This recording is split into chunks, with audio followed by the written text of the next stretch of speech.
who being the synthesizing point for all remains ever in objective activity. It is this ray activity which governs the obscuration, or manifestation of a system, and a scheme with all that is included in these manifestations. Hence the emphasis laid in all occult books on the study of cycles, and on the differentiation of the 100 years of Brahma into its component parts. In this knowledge lies hid the mystery of being itself, of electrical force, and of phoetic synthesis.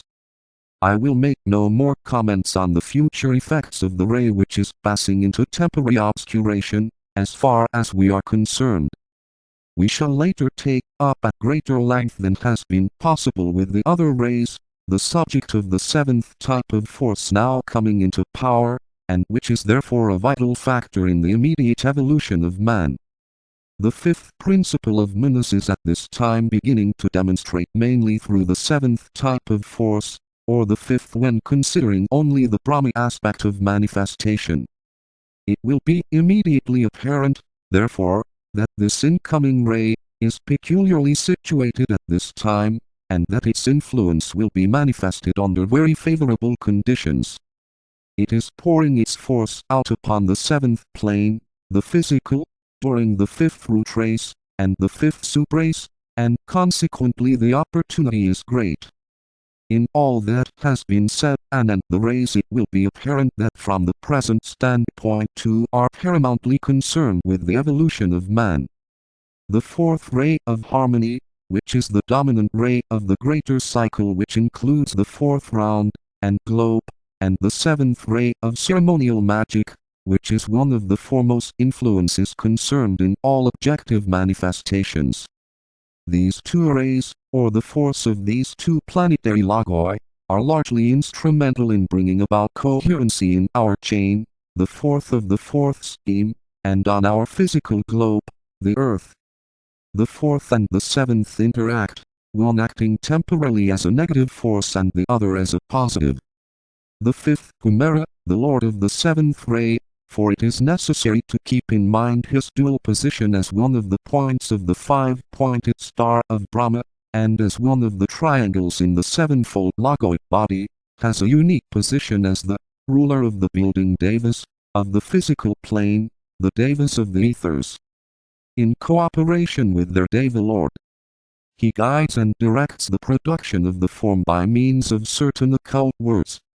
He works, therefore, through the etheric body of all forms, and it is through his inflowing force that we may look for that increased stimulation of the matter of the etheric brain which will make the physical brain receptive to the higher revealing truth, and will put into the hands of scientists the secrets of the fourth and third ethers.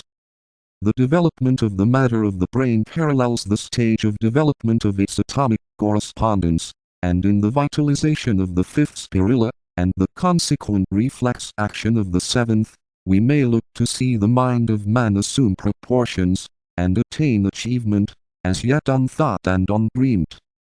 We might consider the effect of this incoming force along three lines. First, the type of force, or the logoic quality, with its function and aim. Second, its work in relation to a. the animal kingdom, b. the human kingdom, c. the deva kingdom. Third, the results to be looked for during the coming centuries. The type of force, or the nature of the heavenly man of the seventh ray, is fundamentally constructive. It will be necessary here to touch somewhat upon his character and his place in the logoic scheme, calling attention to the need of refraining from personalization and externalization. The heavenly man of the scheme in which the ray of ceremonial magic is embodied is one of the main transmitters of radiation from the sun to the system, and has a close connection with logoic kundalini. Herein lies a hint. The Raja Lord of the etheric levels of the physical plane works in close alliance with him, and this will be apparent if we bear in mind that the Lord of the plane is its embodied activity.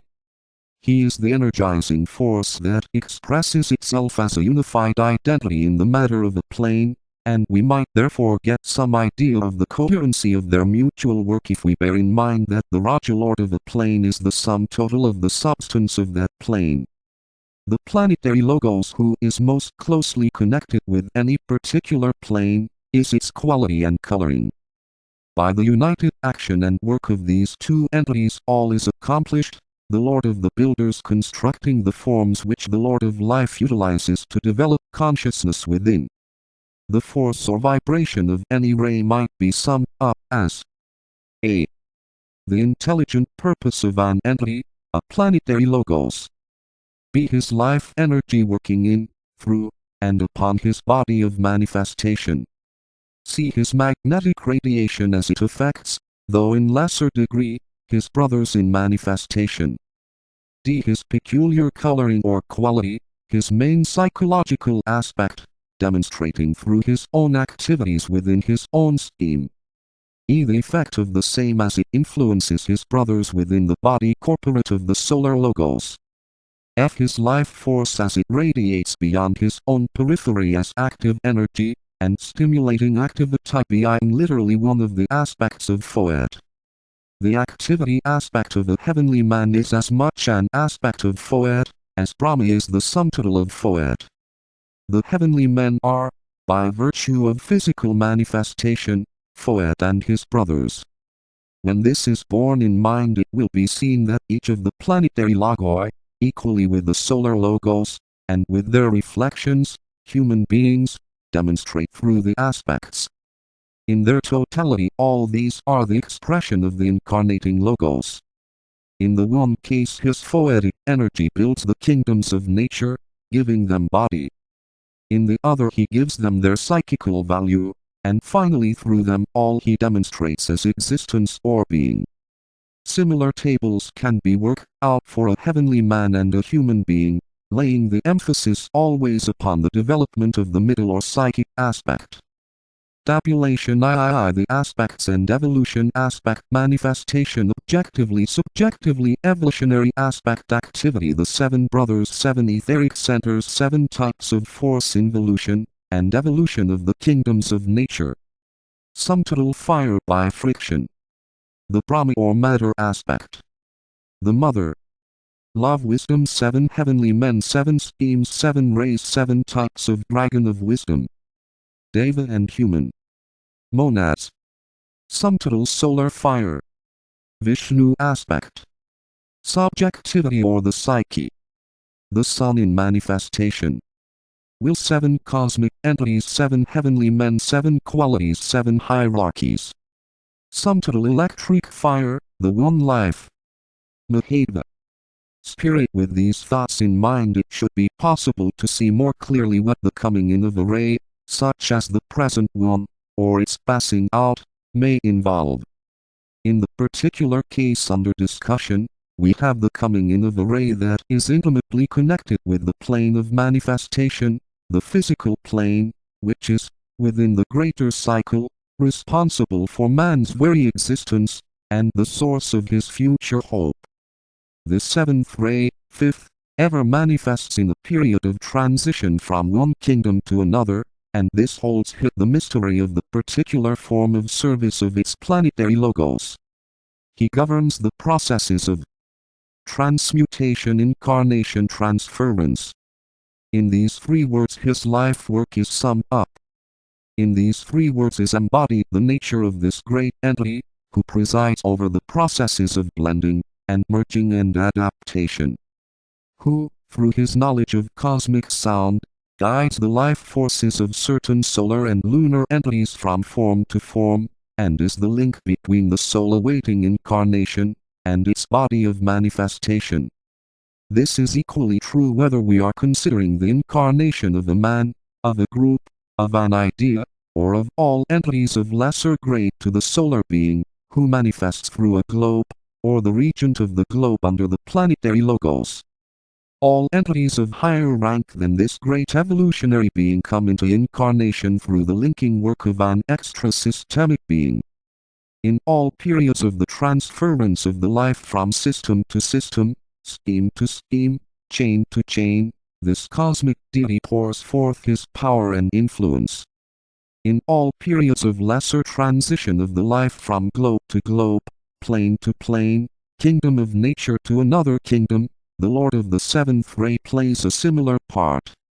Herein lies the reason for his inflowing force at this time, for a profound movement is in order of accomplishment, and a transference is in progress which calls for his particular type of energy. A transference is being effected of certain groups of human and deva monads out of the human kingdom into the fifth or spiritual kingdom. During his cycle of close on 2,500 years, a specific number of men will pass on to the path of initiation, and take at least the first initiation, thus transferring their centers of consciousness out of the purely human into the early stages of the spiritual. During this same cycle, a transference of units from out of the animal kingdom into the human will proceed in the fifth chain, and from thence on to another chain, thus producing a period of even greater activity than on our own globe. Similarly, I may point out, even though it is not possible to give more than a hint, that the force of the cosmic transfer is being called into activity by the transference during this cycle of a special group of highly advanced units of the human and deva kingdoms, members of the occult hierarchy, to another scheme altogether. Certain units also from among the Lipica lords are taking advantage of this cosmic influence, to transfer their activity to another system, giving place to others who will work out the karma of the new age. The power of these agencies permeates the entire globe, and extends throughout the chains and schemes which lie in the line of its path. It will fundamentally affect the vegetable kingdom, obscuring old types, and bringing in new. It will work in the mineral kingdom and give a new impetus to the chemical processes, causing incidentally a setting loose of radioactive units, and a consequent accretion of knowledge by the scientist. In the elemental kingdoms and the group souls found therein, it produces facility in the transference of atoms. So far-reaching are the effects of this ray, both on the deva and human units in their different kingdoms, that entirely new environments will evolve for the utilization of the new types, and entirely new characteristics will be found emerging in the race of men. We have somewhat considered the type of force which expresses itself by means of the seventh ray, and have seen that it is the great, transmuting, and transferring agent of the Logos. We have seen that it has a powerful effect both on deva and human units. We have found that the prime function of the Logos of the seventh ray is beyond all else, that of adaptation, or the molding of the form and the rendering of it suitable to the needs of any particular entity. In all the constructive work of form building, certain factors enter in which must here be enumerated as they concern vitally this particular heavenly man, and the particular plane, the physical, on which we undergo experience. These are: first, the will or the one-pointed purpose of some entity. Second, the material through which the life proposes to manifest. This material, as we know, is found within the ring pass, not in 7 grades, and in 49 subgrades. Third, the builders who are the vehicle for the divine purpose, and who mold matter upon a particular plan. These builders evolve the forms out of their own nature and substance. Fourth, a plan by which the work is carried out and which is imparted to the builders, being latent in their consciousness. They evolve